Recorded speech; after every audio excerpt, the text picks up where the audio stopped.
If you are a somberi like me, who hates to apply moisturizer during winter, and God has been super generous in giving you a super dry skin, then I have a trick for you. ನೀವು ಸ್ನಾನ ಮಾಡ್ತೀರಲ್ಲ, I am talking about bucket Baat.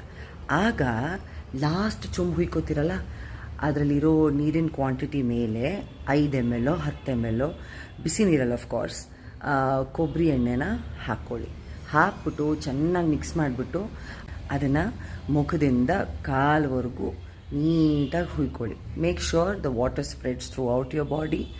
ಅದಾದಮೇಲೆ ಒಂದು 2 minutes ಹಾಗೆ weight ಮಾಡಿ, ಸ್ವಲ್ಪ ಏನಾದರೂ scrub ಮಾಡ್ಕೊಳ್ಳೋಂಗಿದ್ರೆ ಮಾಡ್ಕೊಳ್ಳಿ, ಕೈಯಲ್ಲೇ ಹಾಗೆ ಇದು ಮಾಡ್ಕೊಳ್ಳಿ. ಅದಾದಮೇಲೆ ಲಾಸ್ಟಲ್ಲಿ ಮತ್ತೆ ಒಂದು ಚೊಂಬು ಬಿಸಿ ನೀರು ತೊಗೊಂಡು ಮತ್ತೆ ಮುಖದಿಂದ ಕಾಲ್ವರೆಗೂ ಸುರ್ಕೊಳ್ಳಿ.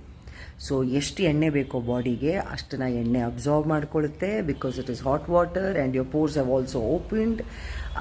ಬೇಡದಿರೋ ಎಣ್ಣೆನ it will flush out. So what is the benefit of this? ಒಂದು, ಚಾಪ್ಡ್ ಸ್ಕಿನ್ ಇದ್ದರೆ ಅದು ತುಂಬ ಬೇಗ ಹೀಲ್ ಆಗುತ್ತೆ, ಬಿಕಾಸ್ ಕೊಬ್ಬರಿ ಎಣ್ಣೆ ಇಸ್ ಆನ್ ಯುವರ್ ಬಾಡಿ. ಇನ್ನೊಂದು, ಸ್ಕಿನ್ ಡಿಸೀಸ್ನ ಆದಷ್ಟು ದೂರ ಇಡುತ್ತೆ. And the third one is the best one, you will have a supple shining skin. So please try this.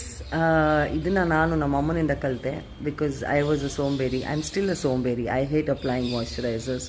So ನಮ್ಮಮ್ಮ ಅವ್ರ ಊರ ಕಡೆ ಈ ಥರ ಮಾಡೋರಂತೆ ಚಳಿಗಾಲದಲ್ಲಿ. ಅಲ್ಲಿ ಚಳಿ ಜಾಸ್ತಿ ಇರೋದು ಹಾಸನದಲ್ಲಿ. ಸೊ ಅದಕ್ಕೆ ಅವ್ರ ಊರ ಕಡೆ ಈ ಥರ ಐಡಿಯಾ ಮಾಡೋರಂತೆ. ಹಂಡೆ ನೀರಿಗೆ ಅವರು ಕೊಬ್ಬರಿ ಎಣ್ಣೆ ಹಾಕ್ಕೊಂಡು ಸ್ನಾನ ಮಾಡಿಬಿಡೋರಂತೆ. So I hope this help. ನಿಮಗೆ ಯಾವ್ಯಾವ್ದ್ರಲ್ಲಿ ಸೋಂಬೇರ್ತನ ಇದೆ ಅಂತ ಕಾಮೆಂಟ್ ಸೆಕ್ಷನಲ್ಲಿ ಹಾಕಿ. And what you do to overcome that ಸೋಂಬೇರ್ತನ, ಅದನ್ನು ಕಾಮೆಂಟ್ ಸೆಕ್ಷನಲ್ಲಿ ಹಾಕಿ. See you in the next video. Take care. I love you.